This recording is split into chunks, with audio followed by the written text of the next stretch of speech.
everybody. My name is Keely Spring. I'm a licensed marriage and family therapist in the state of California. I am also licensed private telehealth in Colorado.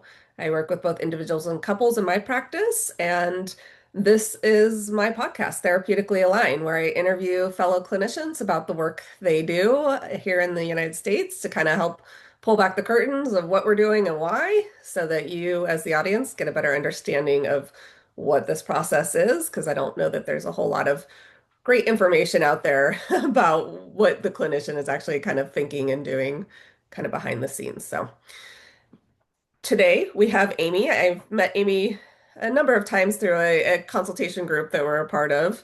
And so I know a little bit about her work. Amie is actually a psychiatrist. So she is the second psychiatrist we've had on the program here. But she does work clinically with people a little bit more robust than, just providing meds and those kinds of things. So we're going to hear more about what she's doing. And to that end, Amie, would you mind introducing yourself to the audience, your niche, kind of where you're located, any big kind of broad strokes of what you do and how you do it? Sure. My name's Amie Sharrits. I am a psychiatrist in Raleigh, North Carolina.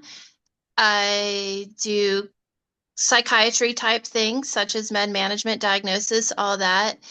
I do quite a bit of trauma therapy, which is my heart and soul, and I bring in some other techniques that I've learned, such as acupuncture and these kind of things.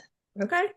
Interesting. Well, we'll talk a little bit more about some of that in the future here, in near future.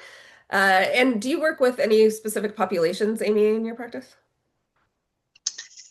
I tend to attract a certain population. I tend to attract young women who have suffered assaults or single incidents traumas. I see a lot of people for that. People more middle-aged, my age, I see a lot of people who have had a lot of chronic, early repetitive trauma in their childhood home and family of origin. I see that probably more than anything. I also see some people who see me just for acupuncture, just for pain or sleep or injuries. So I have three distinct groups. Fair, fair. Yeah. And do you just practice in North Carolina, or can you practice across state lines? I never know with different people's licenses who can practice where. Just North Carolina. Just North Carolina. Okay. Yeah. So would you mind sharing your journey to becoming a psychiatrist? What made you go this path? Why did you kind of take this avenue? Yeah. Um, well, in medical school many moons ago, I realized that I was good at psychiatry, but not the other things that I thought I would do. I always thought I would do family practice. Mm, But I found out I didn't really have the stomach for it. So, uh, and I certainly don't mean the people, I just mean the gore. yeah. So, so there's just A certain lot of things stuff. I just found out I didn't have the stomach for. I had a real inclination for psychiatry. It just made sense. I realized I could interview someone and I could remember everything they said. And so I had no problem remembering my questions because I knew I could already remember what they were going to say. And so it felt very natural to me to let them, tell their story, but also get the information that I needed to get. I Mhm. almost went into oncology. I really liked cells and biochemistry and all those kind of things, but at the last minute I chose psychiatry, and it's been the right choice. So that's way back to medical school, Uh-huh. um, a long time ago. Yeah, and before medical school, did you always know you were going to be a doctor? Were you just kind of like on that path? No, no, that wasn't my plan. Oh, I was um, not necessarily the best student, but eventually, the guidance counselor pulled me aside and told me to get serious. And there's a lot of advice I didn't listen to, hmm. um, but then I actually applied myself. So here I am. Fair. And I forgot to ask, do you see people in person or online, or do you do a hybrid model? I almost always see people in person Uh-huh. because my med management includes acupuncture if they want it. My therapy includes acupuncture if they want it. And of course, the acupuncture only appointments. I mean, that there's, Sure. Yeah, yeah. gotta be So, in person. I will occasionally touch base with people in person because I can do breathing or meditation with them or meds. There are things I can do, but most people want to see me in person, and I want that too. Hmm. Okay. And since you've brought up acupuncture, it's not something that, like me as a licensed clinician could not provide acupuncture in my practice just because the licensing for me is different than somebody who's has a medical degree. Could you kind of speak to that? Like, what is that useful for? I've done acupuncture myself, so I'm fully aware of the benefits and all those kinds of things, and I really like it. I don't know if I would say I enjoy it because you're getting, stuck with needles, but there is a after effect that is very nice, and it can treat a wide range of things. So, what do you kind of use it for in your practice? Hmm. Well, one comment briefly. You actually could do ear acupuncture with the NADA AcuDetox program, and they do Sure. train mental health clinicians to provide a protocol of 5 points in the ear that were originally designed to help people with withdrawal, especially from heroin. This comes out of the heroin epidemic in the 70s in the Bronx, and they needed some grassroots things to help people because they just didn't have the resources. So it's got a fascinating backstory. But anyway, there are mental health clinicians who are providing protocol ear acupuncture in certain settings. So just one Yeah, small that's clarification. interesting. Fair. I would say that California, where I'm primarily licensed, has very strict rules about any providing anything outside of the actual talk therapy lens. Oh, A lot of rules around it in California. So I don't know. okay. I mean, perhaps there are people in California that can, but I don't know if I have never heard of it in California because there are these kind of strict, very kind of tight, but maybe I In, can see that in a like a medical setting. Like if somebody is in a medical setting, maybe there's some right. Usually in a there. detox center is where Yeah, you'll see it. fair, fair. Yeah. Okay, so for in your practice, what kind of things do you use it for? I use it for pain quite a bit. It's really tremendous for injury recovery, Mm, especially repetitive injuries that people keep tweaking. mm, It's really good for that because it really, these reflexes, I mostly use ear acupuncture, which correlates to the map of the brain, the part of the brain that sends blood flow and signals to that area. And so it's a great supportive way to move out some of those pain molecules and move in oxygen and blood and healing. It's a hmm. great support for especially acute pain. Some chronic pain, there's very interesting data that if you give someone naltrexone, you can actually block the pain relieving effects of acupuncture. So we know it does activate the endogenous opioid system. Could you explain that to the audience what that means? Our internal pain relieving molecules Hmm. that we make. Hmm. And you actually, one of the risks of ear acupuncture, especially, is that people can get a little woozy or a little even high Yeah. because it acts. And some people are more sensitive than others. You'll find that with any kind of acupuncture. Yeah. Um, so that's what I would say mostly about acute and chronic pain. Hmm. Okay. Day to day, I use it most days as part of my trauma work. Okay. Um, so what we're going to kind of talk about, kind of modalities and how you might blend that in. But before we do, what is something that you like about this job? I'm assuming that you've been doing it for a while, you enjoy it. So what do you enjoy about the work? Oh, that's a great question. I like that every day is different. Yeah, I love that. Yeah. Every day is different. Every person is different. Even people over time are different. Hmm. It's always challenging in that way. Yep. Of course, I like the relationship, right, over time that you build with people. When you're a fit for somebody and you're really helpful for them, that's, of course, really rewarding. Hmm. And Yeah. I offer, because I have different types of appointments, even hour to hour, I'm Yeah. changing, Yeah. you know. Yeah. Yeah. Yep. So, Yeah, I resonate with a bunch of that because I do think it's one of the gifts is the relationship we have with people we work with. And then also this idea that you just never know what your day is going to look like and you're always kind of, you get to use a lot of different skill sets and use your brain in different ways to kind of help people navigate different challenges. Right. Okay, well, so let's talk about those modalities. So you mentioned, trauma. Are there specific things that you work with? I'm assuming you don't just give people a pill and say, take this and trauma will go away. So what is that? What does those kind of, modalities or interventions look like in practice for you? It depends on the person's goals. Hmm. I work with big trauma and little trauma, as they say, little T trauma. I'm sure you've heard the term. Hmm. So obviously we all know what big trauma looks like, and we all know the classic signs of PTSD. Um, I work a lot with CPTSD. I think I mentioned that before. People who had early repetitive trauma in their environment wasn't safe.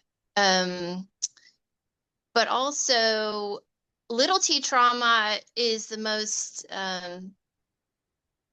challenging because people don't always know what's holding them back, and they're triggered by something their boss said at work or their partner, or somehow there's something they feel they should be able to do, but now they're tripping over it in life. And those are some of my favorite things to figure out. Hmm. And So, yeah, sorry, go ahead. mhm. So that's the big picture of of what people would use this type of treatment for. I think you asked me about the modalities. Yeah, so that was going to be my next question, to kind of follow up there Okay. Okay. what are those modalities that you would use to treat that? Yeah.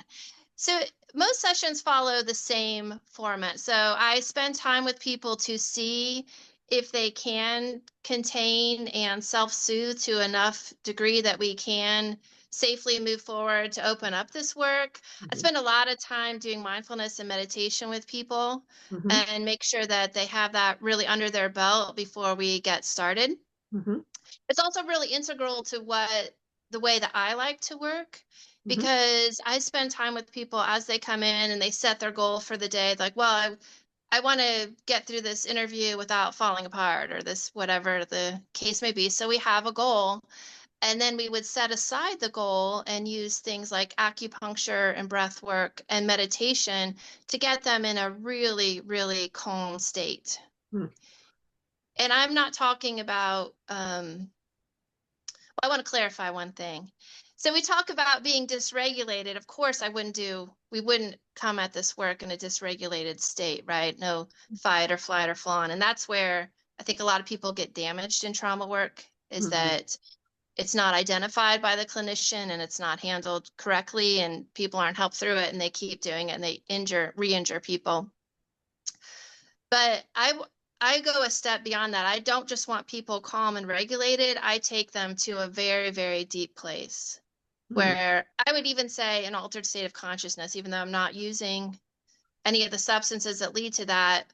But I use things like hypnosis and trance and meditation and breath work and acupuncture to get people into that deep, deep state of relaxation. Hmm. And how does that, can you explain to the audience how that, makes the work easier to then access? Yes. I really like to work with the parts of ourselves that we're not aware of, that we're hiding from ourselves, things that we would say are in the subconscious or the unconscious mind, Yeah. and not just make it conscious and be aware of it, which some people have a good amount of awareness, Hmm. but also find out what needs weren't met at that time so we can work with those needs and heal those needs, and then agree to move forward. Hmm. Hmm. But I lost where the original question was. The original question was about modalities. Like, are there certain modalities? I heard hypnosis in there. I heard a lot of Right. mindfulness, breathing. Right. So I would settle people with meditation, mindfulness, hypnosis, and acupuncture. I would settle people not just to a regulated state, but to a deep state of relaxation. Hmm. And then I would do parts work, Okay. where we would interview the parts, find out what they're holding on to, find out why the part of you won't move forward, find out what need is unmet. Usually there's more than one. Hmm. A lot of times it's information, right? A lot of these things happen to us when we don't have all the information, and talk to these parts of ourselves about giving up some of these strategies, because strategies help us in the short term, but ultimately they keep us too armored to really live life. Hmm. Hmm. Yeah, it's interesting. So parts work, you're talking about IFS in particular. No, I'm actually not. Okay, what kind of parts work?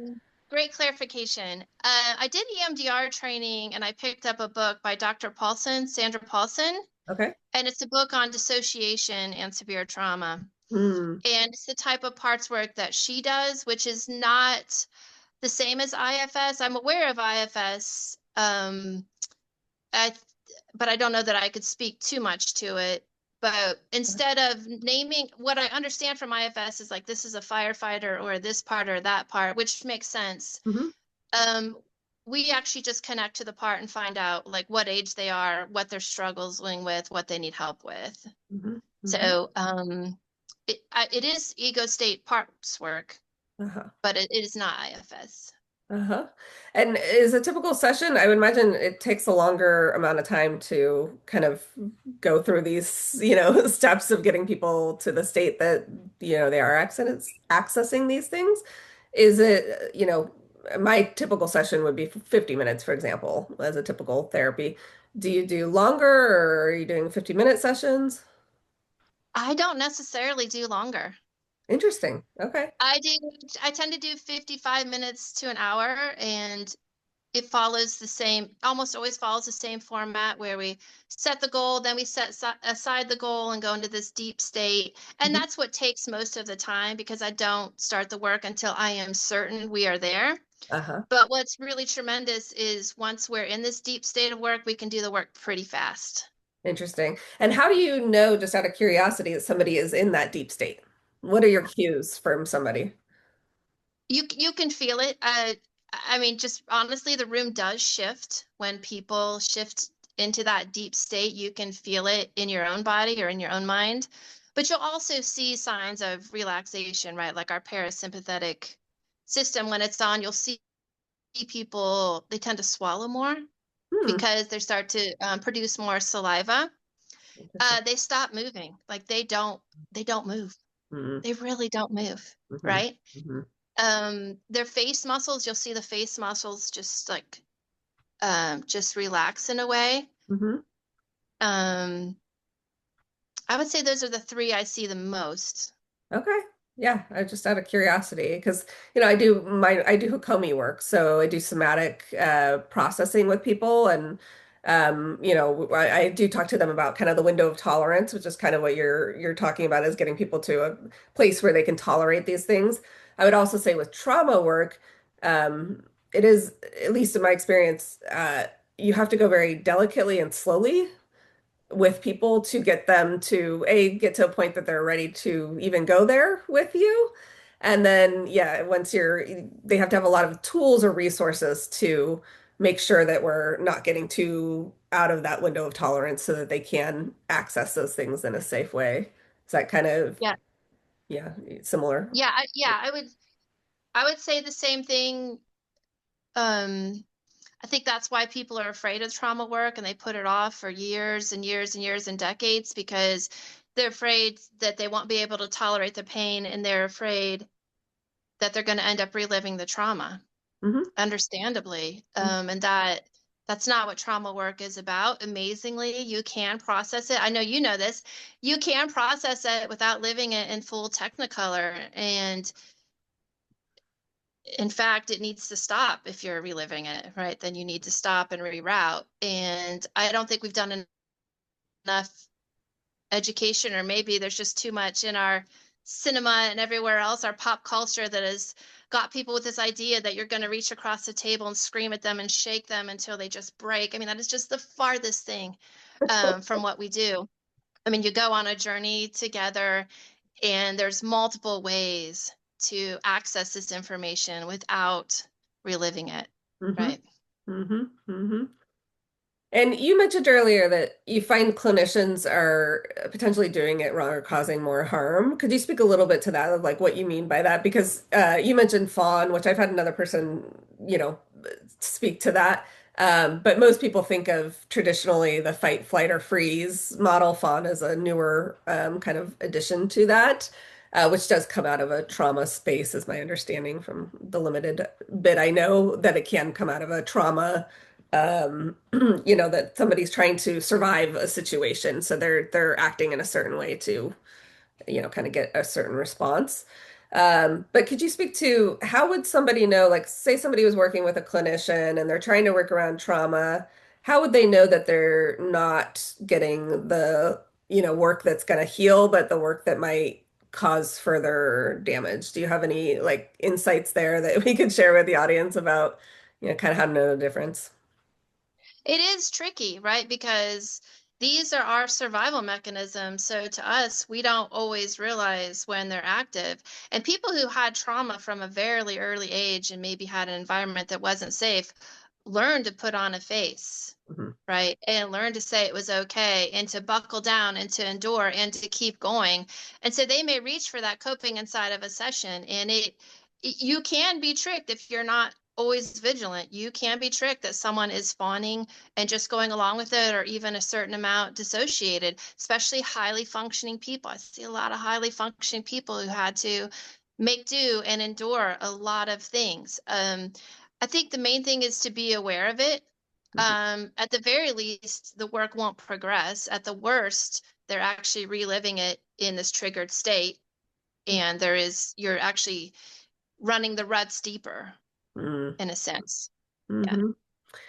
Yeah. Are you familiar with narrative therapy? I mean, no Mhm. more than, Yeah. Because it's actually my understanding of narrative therapy is that you do replay the trauma over and over and over again until oh, you fill in those gaps. Because what happens sometimes with trauma is that you get holes in what you remember. And so the holes become the thing that is the trigger. Then like not it gets not contained. It's not like thing happened and I know what happened. And so one of, I remember in grad school, that was one of the things that they taught us was narrative therapy for trauma to kind of help people, contain the trauma so it doesn't, kind of spill out. yeah. I can see how there's ways that that would work because we're all trying to make sense Mhm. of what happened, right? And if things are stored down in the amygdala or the alarm systems of the brain, they're not getting up to the cortex, which is like our library. And it needs to get up to the library where we can say, yes, it happened, but it doesn't set off all the alarm bells when we think of it. Yeah, yes, it happened. Yes, I have a lot of feelings about it. But it is what it is or what it was, Mhm. right? I I'll be honest, I am naturally kind of nervous about narrative therapy. I was a very open and vocal critic of trauma-focused CBT, Mhm. Mhm. which is to help children tell a story, and they may have a lot of training included these days to know if someone is out of their window of tolerance or if someone is dissociated or fawning or actually being retriggered or damaged by the work. I think there are times that you can make a narrative, but a lot of the people I work with, if the narrative would have worked, they wouldn't be asking for something new and different. Fair. I mean, I think it makes sense in a way to try to use a narrative Hmm. to make it cohesive, and if that works, I think that's fine. But I think it should be done with somebody who knows that there are some risks of re-injury. So, Fair. Fair.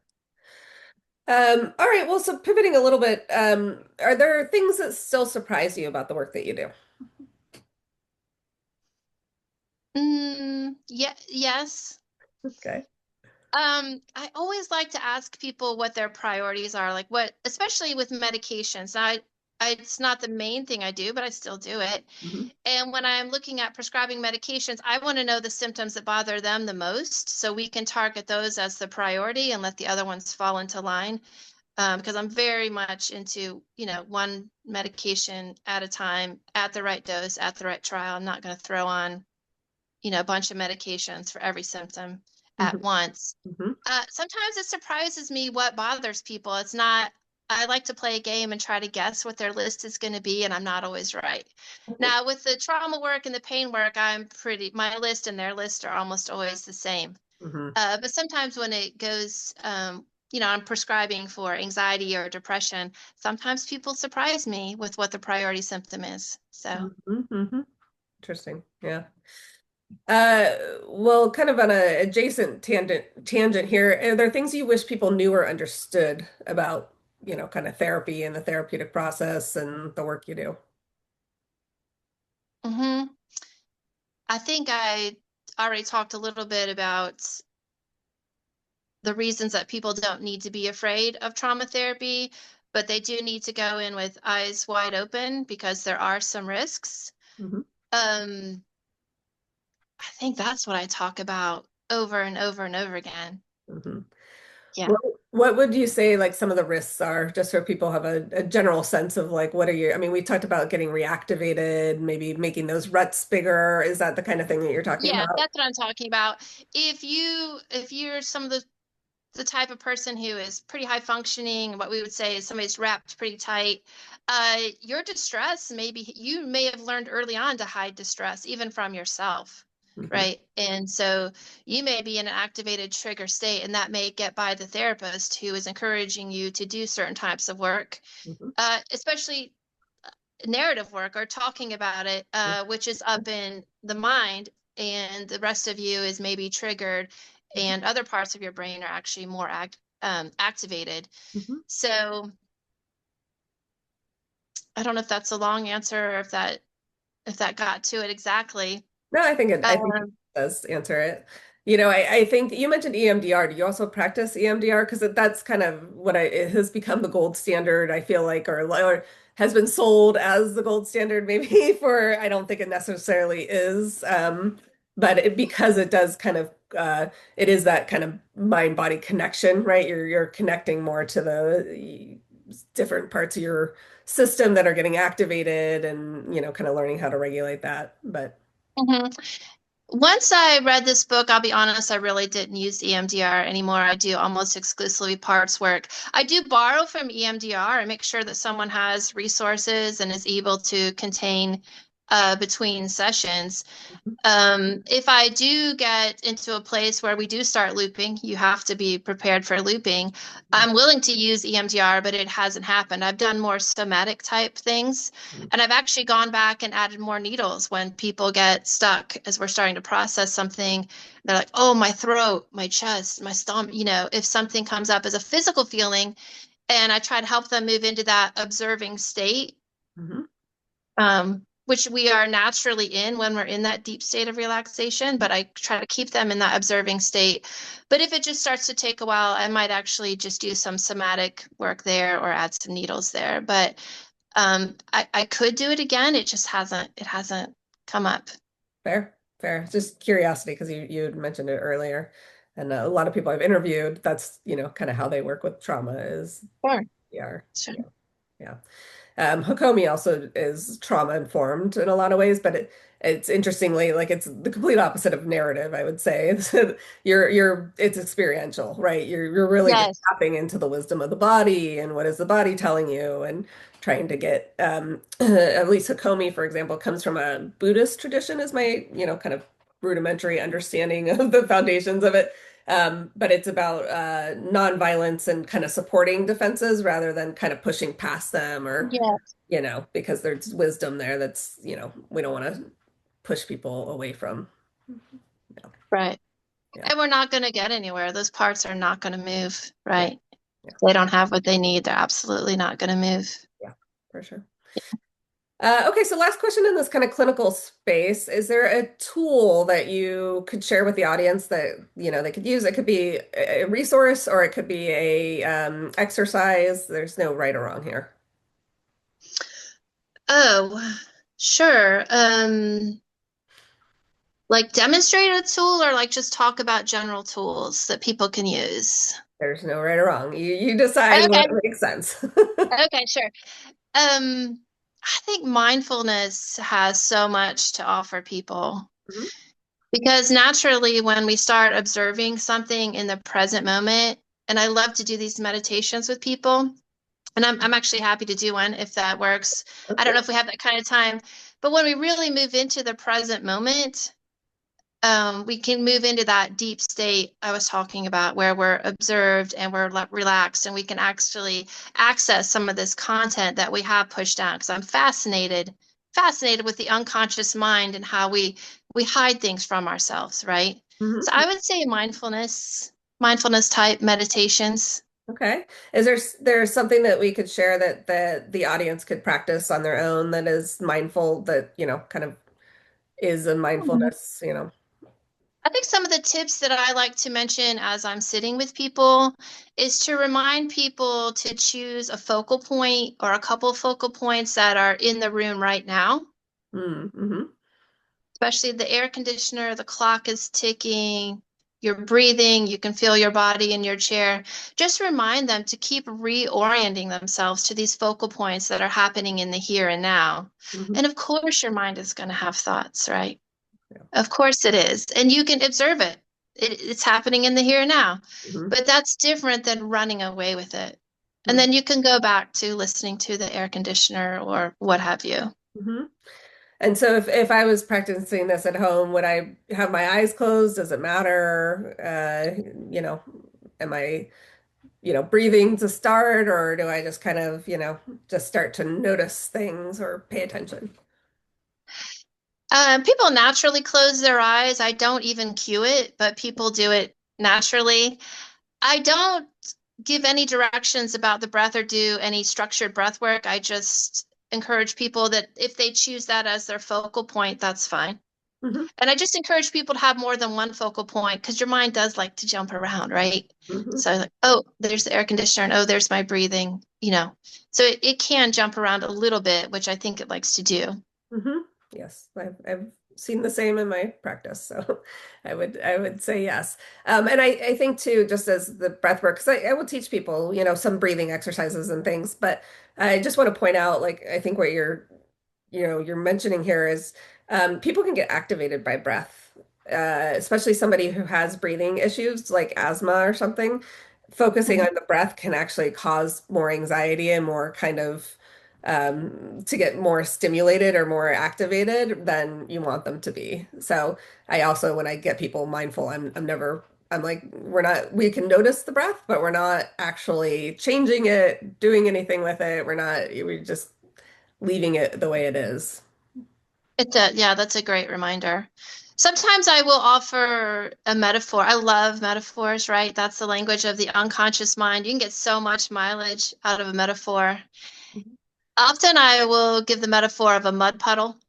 Oh, okay. Imagine you're a mud puddle, or just imagine seeing a mud puddle in your mind's eye. You can't make a mud puddle settle. You can't force the sediment out.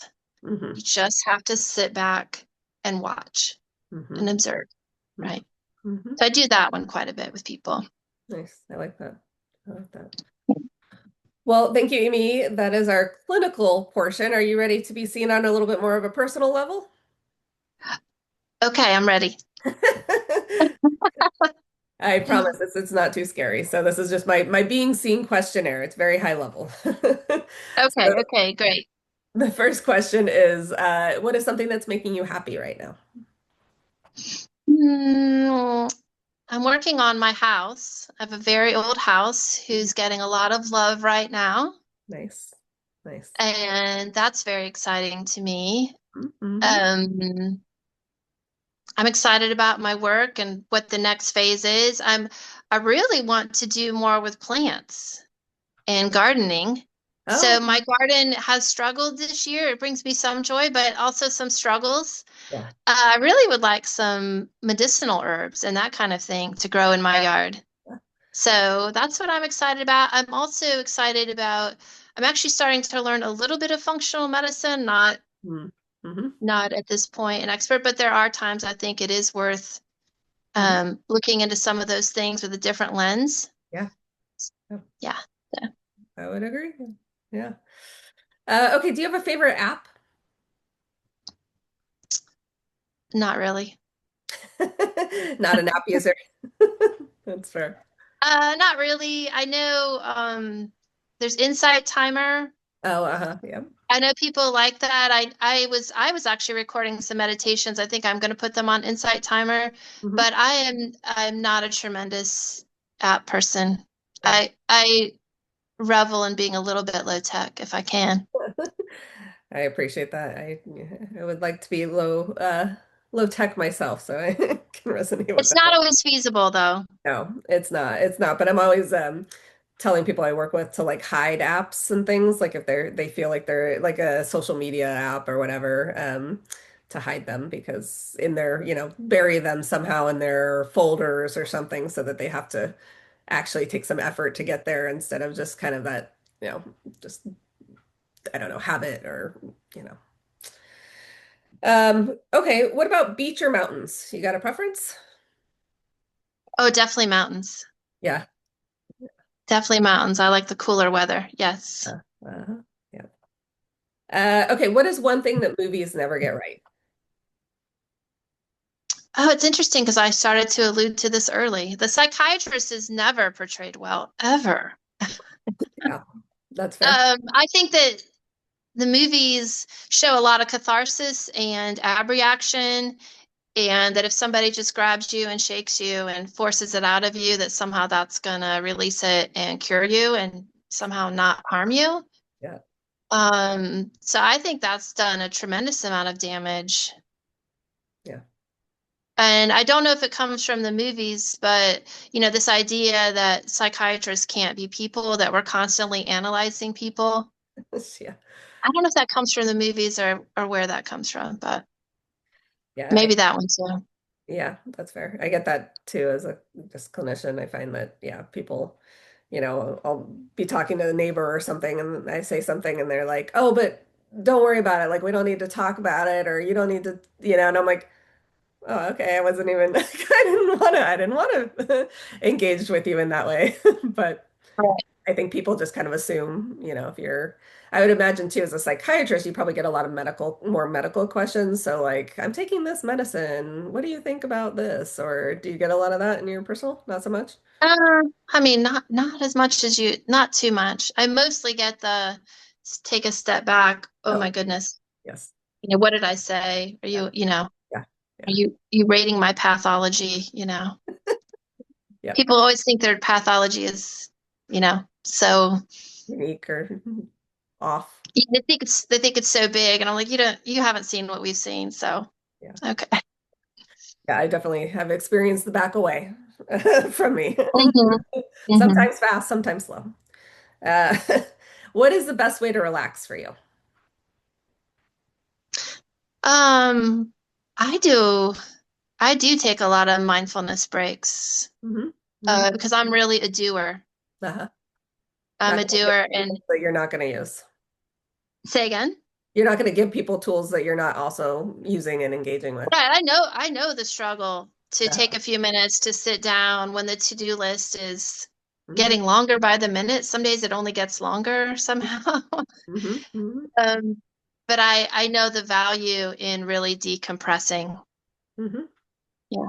And sometimes I like to find a book and just that's stay in bed with a book for a day or two. That's pretty fantastic. Sure. Yeah. Do you have a dream trip location? Anywhere you want to go? Um, I don't know. I probably a mountainous place. I've always been like the smoke, like not smoke, I guess it would be fog around the Himalayas, like not Oh, far up in the Himalayas, but um maybe that area is a place I think about, or probably any place with whales. I love whales. I love so much about them. They're just chock full of metaphors themselves. They've just got all these great things. I would say my dream trip would be somewhere with a lot of really great whale watching. nice. Yeah. Love Wales as well. I gotcha there. What advice would you give your younger self? Mm, hmm. I would definitely start the habit of decompressing every day, like in the afternoon, Hmm. instead of just go, go, go. I think Hmm. that would do wonders. Hmm. Um, I guess everybody says focus on the big picture, but some days you just go forward. Some days you're kind of going backwards. It is what it is. Uh, Um, yeah, I think that would be it. nice. Yeah. Okay, what about out of the four seasons? Do you have a favorite? Definitely not summer. No, it's pretty hot in Not, Raleigh. Yeah. not summer. It's hot and muggy. Uh-huh. I like fall. Who doesn't like fall? Um, I've learned to actually appreciate winter, Hmm.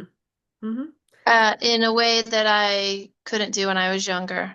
Is it get And to pretty cold appreciate, no, there? no, I wouldn't say it gets that cold, but if you're going to go for a walk, I mean, it's going to be dark, No. right? I mean, it just gets dark so early. Mhm. So I've learned to appreciate I don't know, there's such a long season of darkness, which I didn't care for in the past. But I think I'm starting to like winter. All right. All I right. always liked, spring and fall, but I'm appreciating winter in a new way. Mm, nice. Okay, what would be the worst superhero power to have? Oh gosh, what would be the worst superhero? The worst. Um, I don't know if it's the worst, but I'll tell you what came to mind. Sure. Um, and I talk with people about this a lot. People who are really intuitive and able to read people and read the room. Mhm. It is a superpower. I often remind people it is a superpower, but it's exhausting, because we're socialized to take care of people. Mhm. And if you had experiences where that was your survival, was to manage other people's emotions or behaviors, um, I don't know if it's the worst superpower, but it's definitely the one I talk about. Mhm. Mhm. Um, Kind of but that it has to be hyper. managed. Yeah. Yeah. Yeah. Yeah, it becomes hypervigilance. And I always say, because I'm a highly sensitive person, but it's one of those, that's kind of exactly what you're talking about. Like I've had to learn to find ways to make boundaries around that because it's great in my work. It's great when I'm kind of connecting with people. And then sometimes it's overwhelming and flooding if aren't trying to contain the information that you're receiving. It's it's just too much information all the time. And a life lesson, maybe this would be the advice I would give my younger self. Sure. Um, Not everybody wants help. Not everybody's interested. Yeah. You're going to meet people who even think that they're interested and think that they want help, and maybe have somewhat convinced themselves or some others that they want help. Um, Not everybody's interested. I saw that on a brochure years ago, and I was shocked Mm-hmm. because it was a recovery center, Mm-hmm. inpatient addiction work. And they said, this is not for people who need it. This is for people who want it. Mm-hmm. And I was just blown away that they would say that. But through the years, I've learned that, even the people that say they want it, I still evaluate that objectively. Yeah. Yeah. Yeah. Yeah, I think that kind of dovetails into something that other clinicians have said where somebody will think that they want a certain type of something. So they'll come to us for a certain type of work, but the reality is the work that they actually need is something different. So what so for example, somebody might come to me and say, I want to do CBT, but really CBT is not a fit for what they're working on. Maybe it's trauma, or maybe it's attachment issues from childhood, or, there could be that CBT is not going to necessarily be the best fit for, but they have it in their mind that that's what they want. Right. Right. Right.